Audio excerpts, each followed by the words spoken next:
Ya, jadi perkenalkan, kami Dodi Hartanto, NRP 002, dan Faisal Rahman, NRP 008. Di sini kami akan coba menjelaskan tentang bab 22 dan bab 23 tentang testing dan debugging. Nah, jadi testing sendiri adalah sebuah kegiatan yang paling sering digunakan untuk melakukan peningkatan kualitas atau quality improvement dari sebuah sistem atau aplikasi.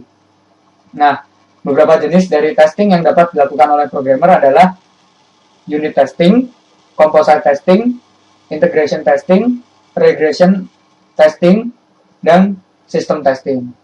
Nah, secara umum, testing sendiri itu ada dua, yaitu black box dan white box.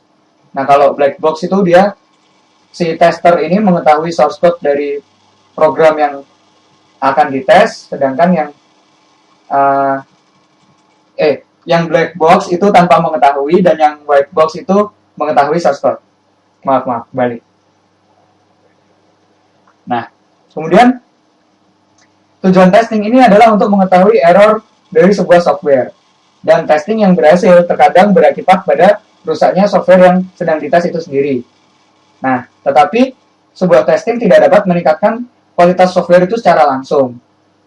Namun, ketika orang itu melakukan testing, terus dia mengetahui salahnya dia di mana dan dia mau belajar untuk berusaha lebih baik lagi, nah, akhirnya secara perlahan-lahan dan tidak langsung, kualitas software yang dia buat akan bisa jadi lebih baik, meningkat. Nah, perlu dipahami bahwa semakin lama proses testing dilakukan dalam sebuah SDLC atau Development Life Cycle, semakin besar juga waktu yang dibutuhkan. Nah, potensinya proyek itu menjadi molor dan biayanya juga semakin bertambah.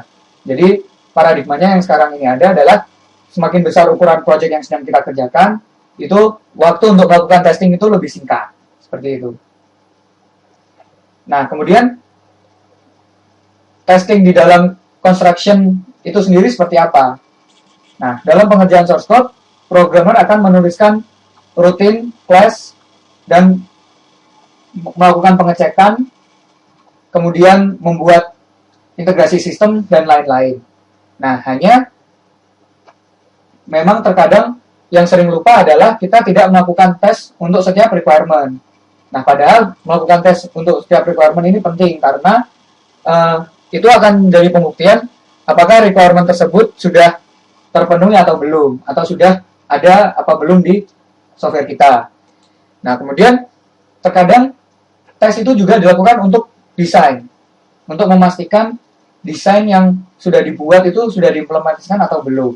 Nah, kemudian tes yang paling mendasar itu tes yang menggunakan basis testing untuk mengecek setiap line dari source code yang dibuat. Nah, kemudian pertanyaannya adalah lebih baik mana kita melakukan tes di awal atau tes di akhir? Sebenarnya sama saja, karena ketika kita membuat test case, itu nanti ketika di depan dan di belakang pun penggunaannya sama. Kita tetap melakukan tes itu sesuai test case yang sudah dibuat. Tapi kelebihannya ketika kita melakukan tes di depan, kita akan lebih awal mengetahui defect dari sebuah produk itu, sehingga kita punya lebih banyak waktu untuk memperbaikinya. Nah, kemudian beberapa hambatan yang terkadang membatasi developer dalam melakukan testing adalah, nah, terkadang developer itu beranggapan bahwa kode yang sudah dia buat itu sudah bersih dari error.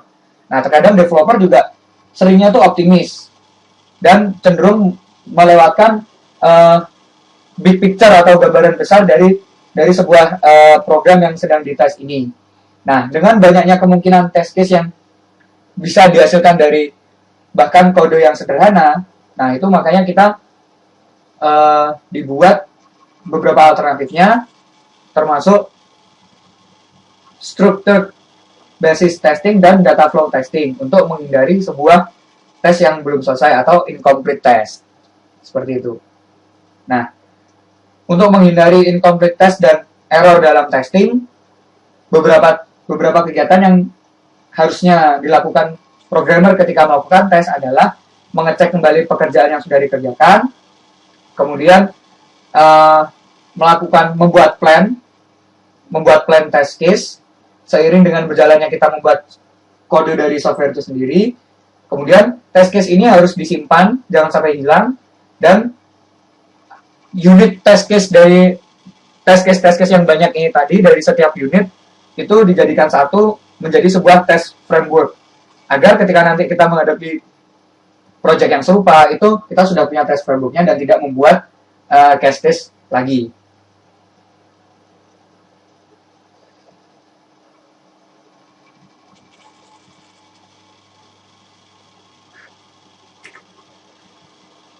Kemudian yang harus diperhatikan juga ketika melakukan software testing adalah menjaga hasil tes yang dilakukan itu tetap terekam. Karena menjaga hasil ini berdampak besar dalam keberlangsungan project atau project baru yang akan dikerjakan di masa mendatang. Nah, kemudian untuk mengukur keberhasilan project, data-data yang dibutuhkan itu banyak. Termasuk diantaranya adalah deskripsi administratif, deskripsi penuh, kemudian tahapan yang terjadi masalah, defects yang berkaitan, asal mula defects-nya itu dari mana, klasifikasi defects-nya seperti apa, kemudian ketika kita sudah melakukan perbaikan, class dan routine yang berubah itu seperti apa, kemudian source code yang berpengaruh, yang berubah. Nah, lama waktunya juga harus dicatat. Nah, setelah kita punya catatan waktu itu, dari testing itu bisa kita simpulkan apakah program yang sedang dikerjakan itu akan menjadi lebih baik setelah dites atau malah menjadi semakin buruk dalam segi project, akan memperlancar atau memperbaiki siklus dari project itu atau malah tes ini tadi memperburuk, seperti itu.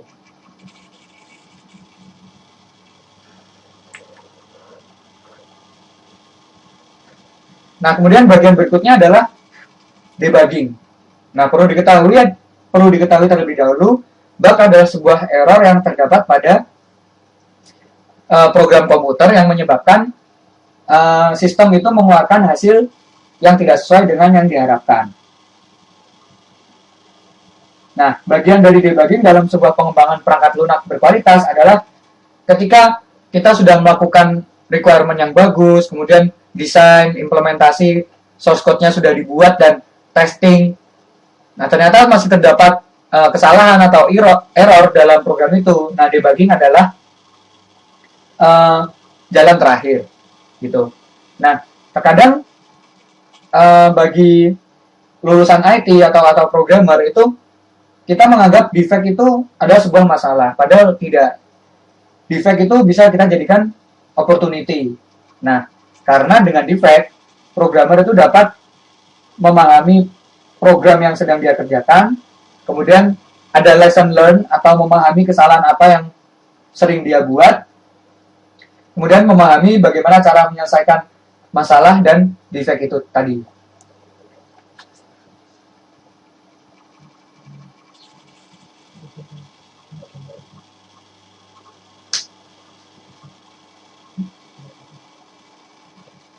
Nah, kemudian untuk melakukan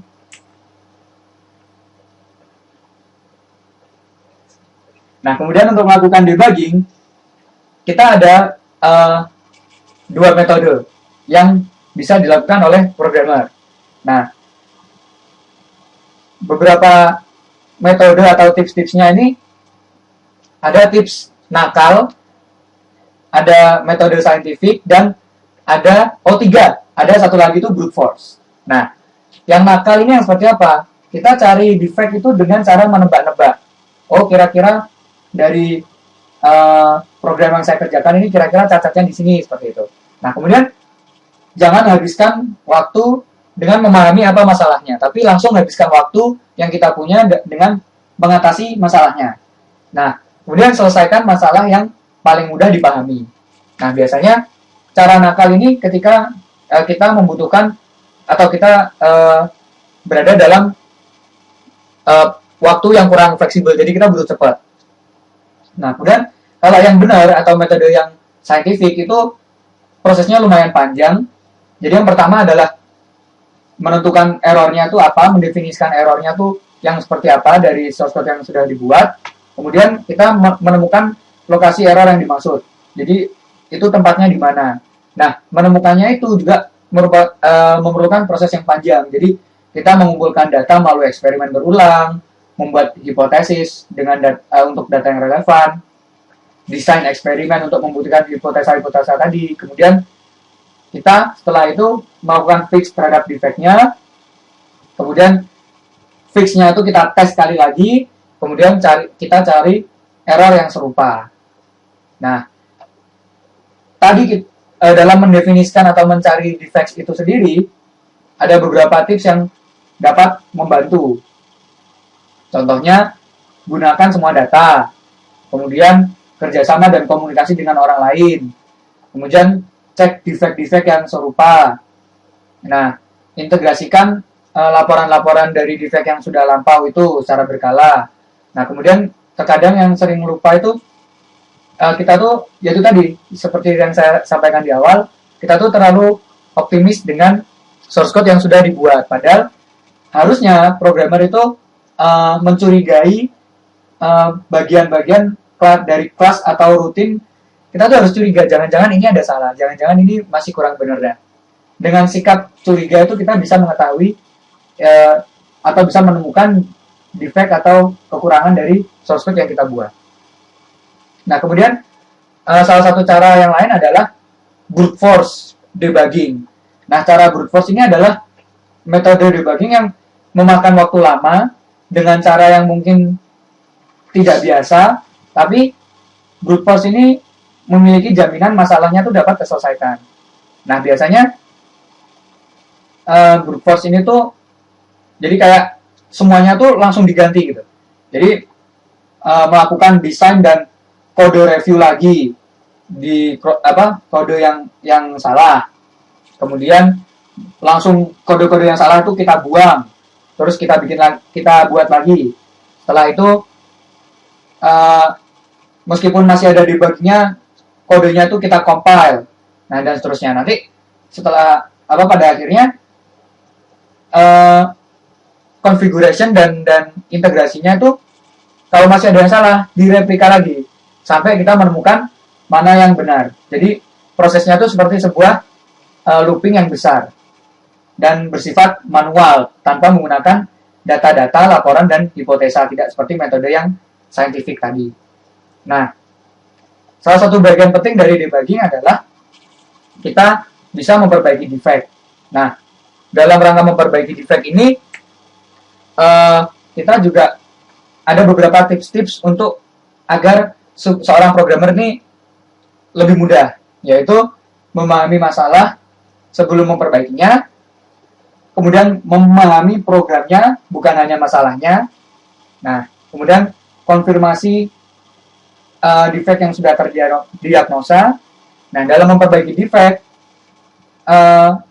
aspek mental itu ternyata juga harus diperhatikan. Jadi programmer itu harus relax. Nah, dengan relax ini harapannya juga kita bisa tetap melakukan persiapan-persiapan sederhana yang penting seperti menyimpan source code yang asli, kemudian perubahan-perubahan yang dilakukan itu tidak serta-merta. Jadi kita tetap bisa men-trace back perubahan-perubahan apa yang sudah kita lakukan, dan dari situ kita bisa juga mencari defect-defect yang serupa dan tidak memperbaiki semua source code tadi. Jadi ubah source code hanya untuk alasan yang benar-benar diperlukan. Nah, ini mungkin agak sedikit berbeda dari yang metode brute force tadi yang kalau ada salah langsung buang atau langsung ganti seperti itu. Jadi ini lebih ke tips-tips agar memperbaiki defect itu nanti tidak buntu, ininya seperti itu.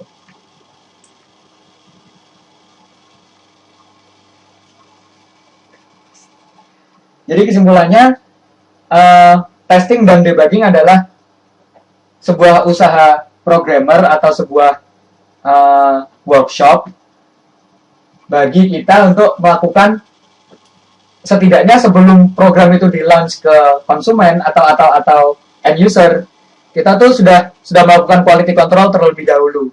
Jadi kita bisa tahu kesalahan kita di mana. Seandainya pun waktu untuk project itu sudah selesai. Nah, untuk project selanjutnya tuh kita punya persiapan atau punya lesson learn yang seharusnya tidak diulangi lagi seperti itu. Sekian dari kelompok kami. Terima kasih atas perhatiannya.